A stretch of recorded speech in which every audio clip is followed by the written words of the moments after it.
Welcome back in the science class. Today we will do chapter 12 light, law of reflection. There are two laws of reflection.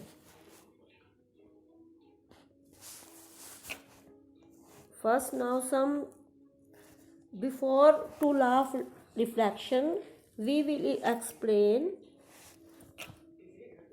some terms, some important terms. Look in the figure. This is a mirror and there is one incident ray. There are two incident ray. First, we will see first incident ray. Incident ray जैसे ही mirror के ऊपर mirror से टकराएगी वो टकरा के वापस उसी direction में आ जाएगी तो उसे बोलेंगे रिफ्लेक्टेड रे.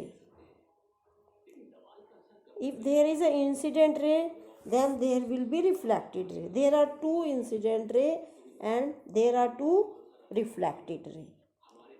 And there are two normal on both incident ray. दोनों इंसिडेंट रे भी नॉर्मल भी हैं हमारे. तो first of all we will do the definition point of incidence. Point of incidence is that point on the surface of mirror where the incident ray fall. Incident ray जिस point पे mirror के ऊपर गिरती है जिस point पे उसे बोलते हैं point of incident ray. Point of incidence. Incident ray जिस मिरर के जिस पॉइंट पर गिर रही है मिल रही है कहने मतलब तो वो हमारा है point of incidence. The line perpendicular to surface at the point of incidence.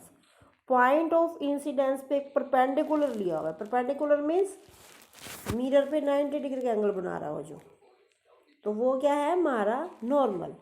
A line perpendicular to the surface at the point of incidence is known as the normal at the point of incidence. To definition clear.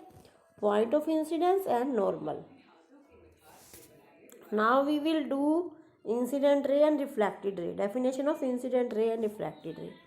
The ray of light coming towards the mirror. जो light की रे mirror के ऊपर आ रही है उसे बोलते हैं incident ray. The ray of light coming towards the mirror is called incident ray. Similarly the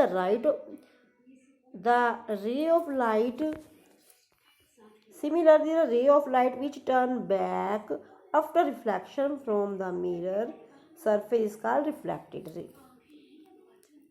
The ray of light coming towards the mirror is called incident ray. The ray of light which come back after reflection from the mirror is called the reflected ray. Look here. Incident ray and reflected ray. Next, angle of incidence, angle of reflection. Angle between incident ray and normal is called angle of incidence. Angle between reflected ray and normal is called angle of reflection. Angle of incidence I, angle of reflection R. Angle between normal and incident ray is called angle of incidence. Angle between normal and reflected ray is called angle of reflection. Now the plane of incidence and the plane of reflection. We know that we can use 2 points to define a line and 2 lines to define a plane. किसी भी line को show करने के लिए हमें 2 points को मिलाने से हमारी लाइन बनती है और किसी प्लेन को शो करने के लिए कम से कम 2 लाइन्स होनी चाहिए. ये हमने मैथ्स में किया हुआ है. The plane defined by incident ray and the normal at the point of incidence is called point of plane of incidence. Normal के लेफ्ट हैंड साइड जहाँ इंसिडेंट रे है वो हमारा हो गया प्लेन ऑफ इंसिडेंस और नॉर्मल की right hand side जहाँ रिफ्लेक्टेड रे है वो कौन सा प्लेन हो गया, प्लेन ऑफ